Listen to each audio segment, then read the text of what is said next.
Ginger, New York, and I'm blasting you off today with one of my favorite singers. His name is Carlton J. Smith. He's originally from this neighborhood, too. And I met him at BB King's. BB King's in Times When Square. you're charging out on the stage in that red leather suit. Welcome to the show, Carlton. Mwah. Wow. Glad to be here. Glad to be here. I'm glad to be back in the neighborhood. Which camera should I look at? Two? Yeah. Hey, two. Glad to be back in the neighborhood. Maybe one. Oh, maybe one. Three. I'll look at all three of them. Yeah, you see the red light there. But I was telling you, I literally grew up around the corner on 103rd and Lexington Avenue, 1634 Lexington Avenue. And my mother would walk me down this block because, as you said, this used to be a firehouse, and right next to it was the precinct. And she would show me the bars on the window of the precinct and tell me, if you ever mess up, this is where you're going to go. Wow. Which set off a lifelong fear of the law and it's always walking good to have friends who are police yes, officers. yes, walking the straight and narrow. Yes.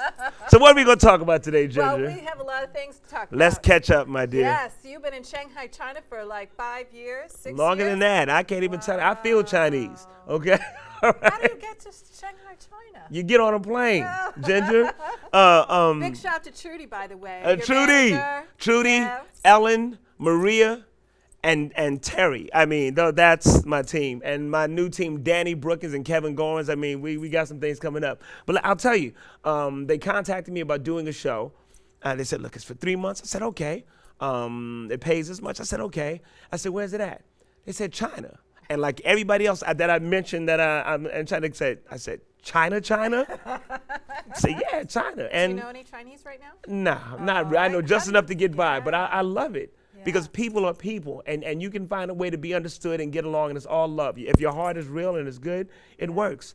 So I love being there. But even still, there are times after a show I walk around at like 3 or 4 o'clock in the morning because I'm wired. I'm like, damn, I live in China. Yeah. Growing up black in the ghetto, you just don't see that coming. You know what I mean? Yeah. You don't see that. Yeah, it was heartbreaking for me to learn that you were going away for 3 months. I'm back. Yeah, but for like 2 weeks. But I'm lucky to get you in here. Yeah. Wow, what a thrill. I remember my mother used to always say when she was upset with me, and I think other people, their mothers may have also leveled this threat at them. Keep it up, Carl. I'm going to put you on a slow boat to China. Did your mother say that? She used to say that I'll put you on a slow boat to China. So the times I walk around China now, I'm like, Ma, you know what I'm saying? I'm here.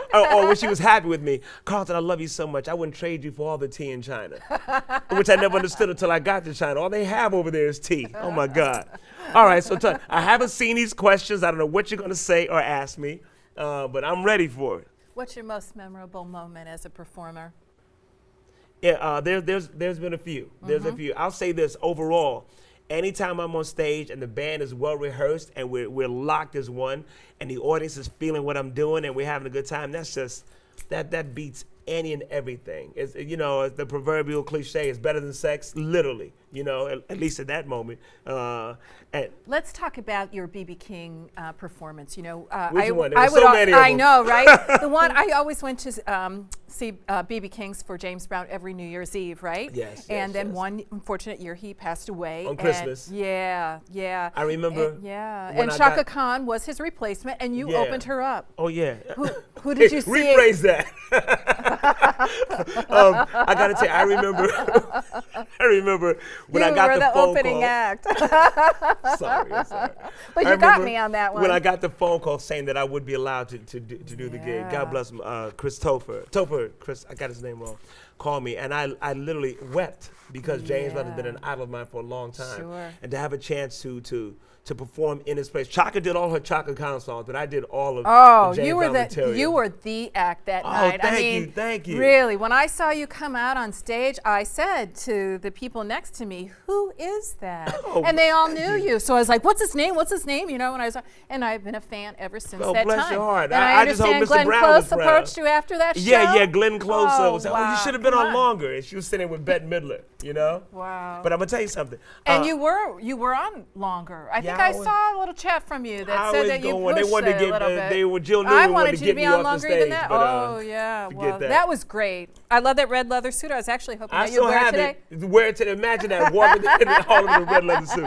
But let me tell you this. One of the other proudest moments was I got to portray Mr. Brown in a Barry Levinson film, Liberty Heights.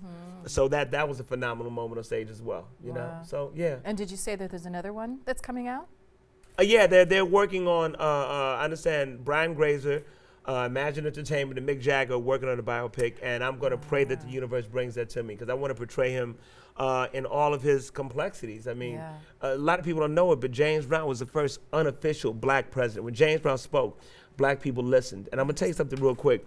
There was a time in the 60s growing up where if I called another African-American black, I would have had to fight. It would have been a fight. It was considered an insult. And God forbid you call him an African, but because we were Negroes and coloreds. Right. So Martin Luther King was assassinated. James Brown cut his hair into an afro, and he recorded a song called "Say It Loud, I'm Black and I'm Proud." I remember That's when that. we became black, and we became proud of being black. But before that, it was an insult. So it breaks my heart to see the way we use the N-word and throw it around these days, and it's sort of accepted all over. Like Kanye and Jay-Z did a record, the N-word in Paris, and that's just it's heartbreaking. Because we owe Mr. Brown and others a lot more than that. They sacrificed for us, you know. And I remember you mentioning at one of your performances that those songs of his weren't even allowed to be played like in the Midwest. Oh, and see, I grew up in the Midwest, so I identified with all of that. You didn't hear "Say It Loud, I'm Black and I'm Proud." No, Not at all. Not at all. No, there were even some older black people who were afraid to play that record because that's just a whole nother story. I mean, just the way that we've been cowed, so to speak, behind that. Well, it's wonderful the progression that has made, over. But for all the progression, the more things change, the more they stay the same, and really ain't nothing changed but the weather. This last election sort of showed us that, didn't it? Lord have mercy. Come on, America, where we at? Okay. Okay, I'm sorry, I didn't mean to. That's keep okay. going No, on. I enjoy the chit chat with you. Okay. We have a lot to catch up on. We were supposed to play some music for you guys today, we but we had a slight mishap. But technical issues. we'll do it next time. Yeah. When you come back during the summertime, because I want to catch you. Okay. As many shows. You can do the host show. I would love that. That's great. What? Your Please. promo. Well, it's really fun. I'm sorry I missed you at your Joe's Pub.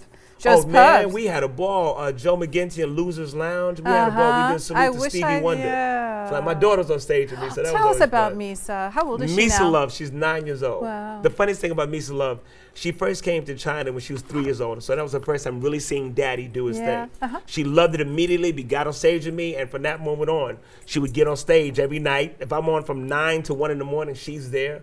I change my clothes, she changes her clothes. So after the first week and a half, one night we went out to dinner, and she says something, we all realized, oh my God, she thought the audience was there to see her.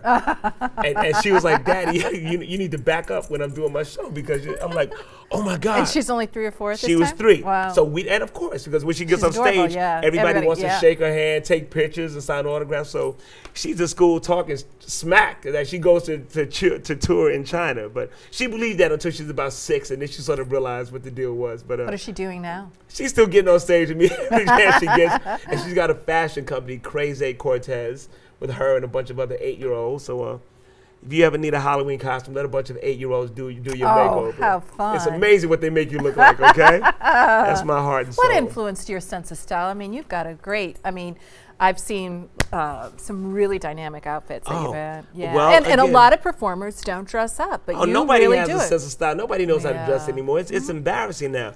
When I used to go to the Apollo Theater in Harlem, part of the allure was you were going to see, hear them sing their new hit record, but one of the other things you always wanted to know, what are they going to have on? Yeah. Black entertainers used to be so well dressed. The Temptations, the Dramatics, the Shy-Lights, the Supremes, we dressed wonderfully. And when those curtains opened and they came flying out on stage, you're like, wow, this is like Superman. Yeah. Nowadays, everybody has on sneakers and jeans, and nobody knows how to dress anymore. Now, if you're a rapper, yes, that's how you should dress. But if you're an R&B singer, put a suit on, And what influenced me was, again, James Brown. Every time I saw him, here, let me tell you this. One of his last performances at B.B. King's, I'm backstage, he's about to go on. And that must have been so exciting. Oh, always. And it's, ladies and gentlemen, Mr. James Brown. And he started to walk out on stage, and he stopped, looked himself up and down, and went, and then he walked out. I remember thinking, wow. My God, you still care? Wow. You're 72 years old. You've been on thousands of stages. You still care what you look like? That touched me in my heart. So I make sure that anytime I step on stage, I look good. The audience deserves you to look your best. That's what I think. Yeah. Well, and you know what it is that we're watching, we're projecting our lives onto you, too. Yeah. Like, wow, what's it like for him to be doing that? I went to see somebody in Radio City one time. I don't want to say his name because he's a great entertainer, great performer. I'll tell you when the camera's off. And he came on a stage and tell me now. he had like a sweater, some slacks, and I was dressed better than he was. I'm like, hey. Come on, man. I saw a debate at Radio City, and one of the guys, I mean, he's a presidential advisor, and he's slumping around in his jeans and his sweat. No, I'm sorry. I just couldn't believe it. You owe have it to to look your a certain way. audience. You owe it to your Yeah, audience. Yes. because people don't live your life, and they don't realize, and you know what? You take them out of their reality, and they get a chance to step in. Well, being in China, I get to have clothes made all the time. It's Oh, like that's well, my some vice. of your, I don't drink, I don't smoke, never have, just never Good for liked you. it. But I shop for clothes. I'm the shoe whore. I Can know. I say whore? I just said it twice, right? I'm the shoe, whatever, of life. Yeah, so that's king. my vice. Shoe king, yes. You're the shoe king. King of soul, SOLE. Go ahead. You're the international number blue. International soul brother number. I It's knew sold it. all over the place. I practiced it over and over and over, and I Alan blew it. Leeds called me Soul Brother Number New a long time ago. Yeah. Now, I don't know, he may have called a million other singers that, but I took it to heart. That's God bless him. And now you're the international. Oh, yeah, because I just got back from Russia, Moscow, Russia, Wow. which is deep because, again, growing up, back in the day, we were petrified of Russia. I don't Oh, know if you sure, I remember would that. be, yeah. We thought they're going to blow us up any day now, so to Yes. be there Yeah. was wonderful. And they were telling me to say, we were scared of you guys. So the vibe went well. You know what's funny? Yeah. I had to work with a band of, they were like in their 20s, young kids. They were good. They rehearsed the songs, which is all I ever ask of a band. They learned the songs, they learned the material. When I got there, we just had to tweak it a little bit. But one of them came up to me afterwards and said, Black Eyed Peas, great band, right? Great band. I said, son, I saw Earth, Wind, and Fire open up for Sly and the Family Stone. Oh, wow. Black Eyed Peas is not a great band. I don't begrudge them their success. They're doing their thing, but they're not a band. I've seen bands. So I've been sending him a lot of funk and R&B music that he's never heard. He loves it. Do you remember how old you were when you went to the Apollo for the first time? 8 years old. 8 years. Yeah, 1968. 2C. What was it like for you to perform at the Apollo for the first time? Someone tell you I performed at the Apollo? That's what I thought I did. No. I'll tell you what. You were backstage then at the Apollo. Oh, I used to go backstage all the time. Fine. Okay. But when I was 10 years old, there's a great R&B singer by the name of Joe Tex. He had a record. I gotcha. He put me up on stage to sing that song. That was my first time being on stage. That was my first time hearing my voice project over a microphone. And he had on a red leather suit. And I thought it was amazing. So of course I went back to school going berserk about it, but no one believed me. And a week or so later, Miss Douglas, God bless her, came in to tell us to get ready for a fire drill. And it's going to be a fire drill. I want 2 lines of running around. Okay, good. Oh, and Carlton, I saw you at the Apollo. You were fantastic. Oh, you couldn't tell me anything. Sandwiches from everybody right now, peanut butter and jelly. Give me a tuna fish. Because nobody believed me. I was bringing kids to her office every day. Tell them. Yeah, so that's another memorable moment. Being on stage with Joe Tex. Yep. That's wonderful. What's your favorite song to perform? Because you do your own original work, though. Those are my favorite songs to perform. Yeah, Tom Waits, is he a big influence? you know what? If I was on a desert island, you ever heard that? Desert Island this? My name is Ginger from Gilligan's Island. Oh, bless your heart. Okay, you had to work that in there, right? Well, you can give me some James Brown, but I got to have some Tom Waits also. And some James Taylor, believe it or not, which is not Cool in the Gang James Taylor. James Taylor. So, yeah, I'm a Tom Waits fiend. Yeah, and I've done a CD called The Skinny Bone Tree in which I reworked a lot of his music, and I love those songs go over so well, and I love performing my original songs. You know, so Sax Machine is always fun to do. I do an R&B version of Hotel California that nobody expects. I saw that on your it's a lot promo of fun. video. Wonderful. Yeah. Yeah, you want to hear crazy? I got a million crazy stories about entertainers. Yeah. I always buy albums in the street, so I'll see some stuff I don't have, I'll pick it up. I saw a James Taylor album. How many albums do you have? I can't a lot. I begin to saw a tell you. picture. It's ridiculous. Yes. I can't begin to tell you. Like wall. You know, it's just wall to wall. I saw Never Die Young, an album I didn't have by James Taylor, and I picked it up. Went into a restaurant on 72nd Street, and I put it on the table because I didn't want to put it in the chair and forget it. So I'm sitting there eating, and a table full of white people are staring at me, and I'm like, okay, they must think I'm Wesley Snipes or somebody. I get that all the time. Oh, yeah, One sure. lady comes over to me and says, did he leave that here? I said, what do you mean? The album, did he leave that here? No, I just bought this in the street. She said, oh my God, James Taylor was sitting exactly where you're sitting. He got up, walked out. 2 minutes later, you came in and put his album right there. You know what I mean? Is that wild? So I've had crazy things that happen to me all the time. And I met him once. He's a wonderful guy. Wonderful guy. Am I talking too much? I'm No, sorry. just keep going. Good to see you. Good to see you. I had a joke just now. If I have a loss for words, you just jump right in. Okay.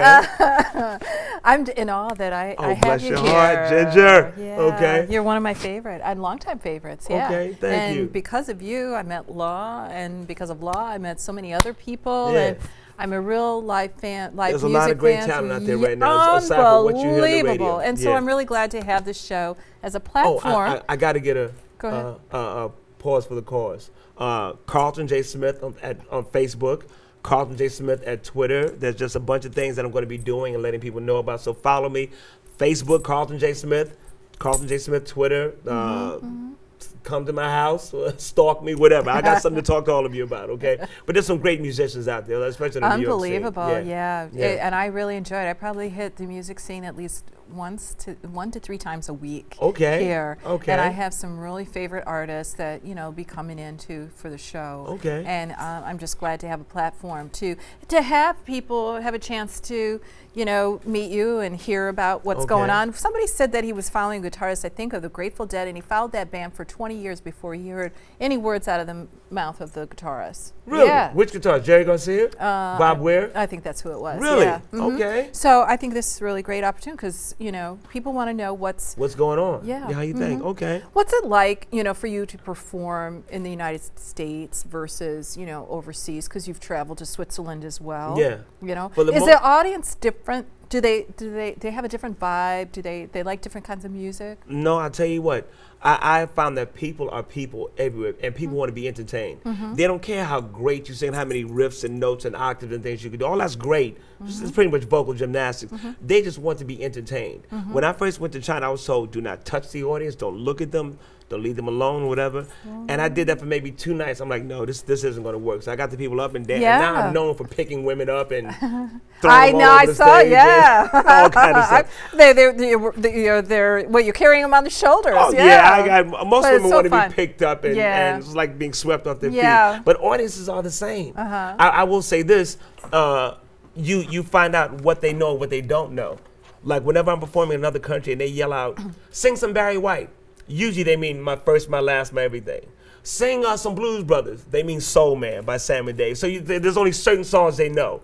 So I have noticed that. But other than that, people just want to be entertained. Are you able to just pick up a song just like that and just play it from, how many if I know it, okay. I don't like where the band is trying to fumble through and figure. No. I'll sing a line or two of it a cappella and say, that's all we know. And people are happy for that, know. But I love when they call on something that we do know that's already on the set list. Makes you look like a genius. I'll see if we know it. You know what I'm saying? If we go into it. Okay, so that's fun. Are you performing any more here in the city while you're here? I got something happening on the 22nd in Harlem. Zinda Williams, she works down at BAM. She's putting this together. It's on my Facebook page. I gotta check it out. Tweet, it's at the WXYZ Lounge in Harlem. Do you know where that is? Okay, well, we'll be there that night. It's going to be a lot of people there. And it's on the 22nd? Yeah, on the 22nd, So that's next weekend, next Saturday. Okay. So, I think I'm telling a lot of musicians to show up, so we'll just jam a little bit. That's right. What do you think about the Lenox Lounge closing? I went there last night. Did you? Yeah, and it's a shame. It shouldn't happen, but these things happen all the time. It shouldn't happen, and hopefully that the new owners will step in and do something great with it and take it to the next level. I wish they could keep the name, the decor, and everything else, but beautiful, we'll isn't see what happens. I went there last night. I see a great buddy of mine, Johan, played drums with his band, and it was enjoyable. It was fun. Yeah. Do you have any words of wisdom for us? Oh, for us or for entertainers that are trying to come up, or just overall? You know what I tell people, and it seems cliche to say it, but you've got to remain as positive as can possibly be. We are all so blessed and we don't know it. I say it all the time on my show. You may not have $1 million, but you got a little bit of money. You may not be eating steak and lobster every day, but you got some food to eat. You may not be wearing Dolce & Gabbana, but you got clothes on your back. Well, as I walk through the streets in China, there are people who don't have those things. We are blessed and we don't even know. So we have to give thanks for our blessing to whatever God it is you believe in. I'm not going to tell you who to worship, but just be grateful and be thankful, because there are just so many blessings around us. There are blessings that abound. And if we give thanks for those and we're aware of that and try to do the right thing by other people. It ain't always easy, but try your best. Well, you'll be okay. Follow your dreams. All those cliches, there's a reason they're cliches, because they're true. Is that good? Has anybody ever tried to derail you off of what you want to do? I guess so, and maybe not overtly, but just by little negative remarks, a little whatever. But I don't pay that any attention. You just keep charging. Please, if I can derail myself better than anybody else could. So no, I'm okay. I'm going to keep on keeping on. There's nothing else I would rather do. So what else put here to do? Do you? You're known as being a singer and entertainer. Are you a musician as well? I mean, do you? No, play I can't play. I mean, thank God for GarageBand. Which is a program on a computer. I don't delude myself that I'm writing songs, but I can create some music, and then I take it to whatever band I'm working with, and they take it to the next level. So I like that. I wish I'd learned to play guitar or piano because I think they're two very romantic instruments, incredibly romantic. But I'm a big drummer fan. Really? And I thought you were a drummer too. Like I said, I can get some sticks and beat on some stuff. I can keep rhythm now, but I'm not. I was like, saw you at BB King's. I was like, oh my God, he's a drummer. I did the little drum thing when you saw me at BB King. Oh, okay. Well, I'm going to be back at BB King's again next year at some point. Okay, good. And I'm going to make sure it's an amazing, phenomenal show, unlike any I've ever done there before. I've seen many of them there. Oh no, we're gonna. Oh, I was heartbroken when I saw that you were leaving for 3 months, and it's like, okay, I can deal with it. And then it was 6 months, and then it was like a year, and then it's like, bless you. Really, you felt like you're making me blush. I'm too black to blush. Thank you. Yeah, I was so excited. And we tried to get you in a few times too this year, but your schedule was changing. We got it now, okay? So I rearranged my schedule, my guest schedule, to make sure that you could be here. Thank you so much. Yeah, whatever guest got moved around, tell them I'm sorry. I don't want to say bumped. Okay, all right. Wow. Any other things that you want to talk about, things that are important to you? Oh, man, we could talk about music and things like that all day long, Do you have a favorite artist? Well, there's James Brown, Tom Waits, James. Well, all my favorite artists, I have them, my tattoos. I just can't take my shirt off now, but I've got James Brown, Al Green, Bobby all Womack, script across, right? Sly and the Family Stone, Sam Cooke, Otis Redding, Wilson Pickett, Johnny Taylor, Tom Waits. He broke the color line, okay? Temptations, Marvin Gaye, Curtis Mayfield, Teddy Pendergrass, DJ Rogers, Willie Hutch, Glenn Goins, he sang lead for Parliament Funkadelic. Ray Charles. I'm going to get James Taylor, and I'm going to get Gladys Knight. These are people that I wanted to sing and people who I wanted to be like. I mean, their music meant that much to me. Back in the day, and there's another cliched expression, but it's so real. R&B music meant a lot more than it means now. My father passed away when I was a little boy. Through the music of Curtis Mayfield or Isaac Hayes, or people like that, I learned how to be a man. I learned how to respect women. I learned how to respect myself. You learn from rhythm and blues music. Nowadays, it's all about getting shorty in the club, getting her in the whip, taking her home. And I'm not going to knock those artists because that's their reality, but I listen to a better grade of music. So, a young lady I know was complaining recently, she's very young, about her boyfriend, the way he talked to her. I said, well, it's the music he listens to. He doesn't know any better. I grew up listening to Marvin Gaye, Barry White, Lou Rawls. So even my lies were beautiful. You know what I'm saying? Yeah. I even had good lies. I'm going to the moon, baby, but I'm going to bring you back something amazing because you deserve something from the moon. Okay. So the music taught you how to, swoon for me. The music taught you how to be a man, how to live life. And one of the songs I perform every now and then in Shanghai is I Got a Feeling, because they just love that record over there. But I always put something in, I got a feeling that tonight's going to be a good night. And I stop and I have the band break it down and tell them, tonight's going to be a good night, but every night is a good night. How many times do you perform over there? Oh, well, right now, it's about 2 or 3 times a week, but I start a contract when I'm going to go back to my original schedule, which is 6 nights a week, and I love that. Is it one show a night? No, it's 3 shows a night. 3 shows a night, love 6 that. days a week. Yeah. Do you ever get tired of it? Not at all. Do you change up your performance, I guess? I change up the songs. There's different noises. It can be just as great a show if there's 200 people in the room or if there's just 2 people in the room and they're having a good time. So now I have to focus my show towards them and make it work. And I love it. I love being on stage. How did you meet your manager, Trudy? Oh my God! I was working at Arista Records, and Trudy she just said, "Look, let me just help you as much as I can. I'm not connected, but let me just help as much as I can." And she has gone above and beyond. Yeah. One of the artists that are on my arm, he has a saying that was on the back of every one of his albums: "Love and loyalty are not for sale."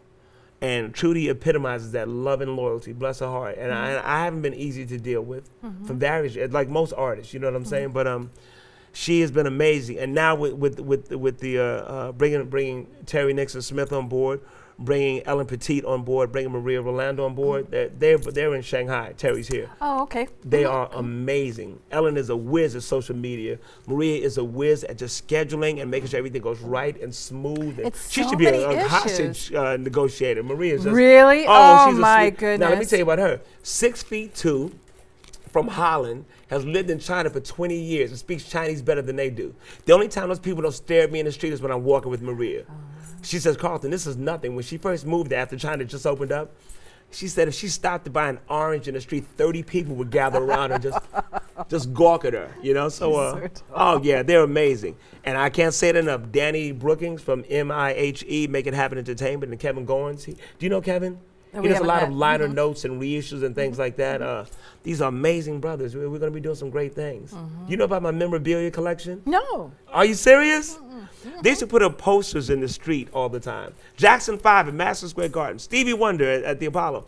And I used to take them down and bring them home. My mother said, why are you bringing that garbage in there, Carlton? Ma, it's music. I love it. So I still have all those posters. And when you look at them now, it's like, whoa. Yeah. This is pop art. Yeah. And I just, so much, like all those albums you see, there's clippings and advertisements and things from Record World, Cashbox, Billboard, some beautiful things. So we're putting together a museum that's just gonna feature all these things because I'll show you when we go off the air. Because it's just nowhere in the world anymore. Do you know that we only have a couple minutes left to talk? That's it? That's okay. But you're going to come back, right? Without a doubt, and we got my man Andy Richter over here taking pictures, doing the same, just giving us good energy from behind the scenes.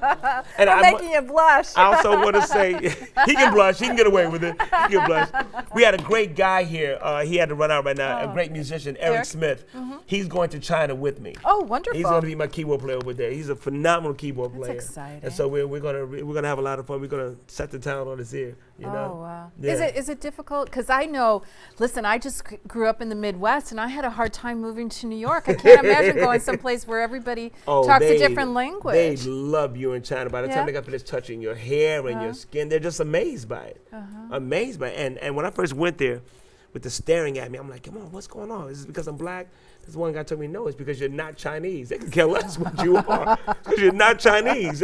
So he says there's a difference between me and you to them. You know, they Interesting. Well, I enjoy New York because of all the diversity of Shanghai is just like New York. Interesting. There's a lot more Chinese people, but it's just something going on 24 hours a day, just activity, just craziness. So how long does it take to travel over there? 14 hours 14? on a plane. Is it a direct flight? I got to do direct. I don't like taking a bunch of planes. So let me get on one plane. Have you ever lost your luggage? No. Now that you said it, please. See, don't talk that up. Okay, no. You've done a great job, airlines. You've been wonderful with my luggage, okay? Carlton's luggage. Keep an eye out for it, okay? No, that's been good. What's your favorite color? Red. Oh, interesting. Yeah. Black also because it's slimming, but I'd say red. Yeah. What's yours? Well, I have a few. Okay. Who's your favorite artist? Oh, gosh. John Legend, I'd say. John Legend, okay. Yeah. Why John Legend? You know what? I was wondering about it, but you know what? Engelbert Humperdinck, Tom Jones. You know, I grew up. Engelbert Humperdinck. Yeah, I used to watch him on TV all the time. Oh, I love it. I saw Tom Jones when I was in Holland. Oh. 70-something years old, and he still sounds exactly Yeah. the same. The moving is over. That's done. Well, you know what? I saw him at the theater here in Times Square about 5 or 6 years ago. Women were throwing their underwear at him. He must have a great panties collection. But they're pretty big now. They're not. Oh. Okay. God bless him. Okay. Big briefs. Yeah. Okay. Well, God bless you. They can actually throw them up there, huh? Okay. All right. Listen, we're going to have to go, so thank you so much. This has been wonderful. Oh, thank you. So fun to have you here. Okay, I'm glad to be here. And I want to thank my crew and Andy and everybody that's tuning in. Yeah, the guys in the sound, they worked really, really hard to make this happen. So thank you guys. They really did work hard. We'll try back again when you come back. Facebook, Carlton J. Smith.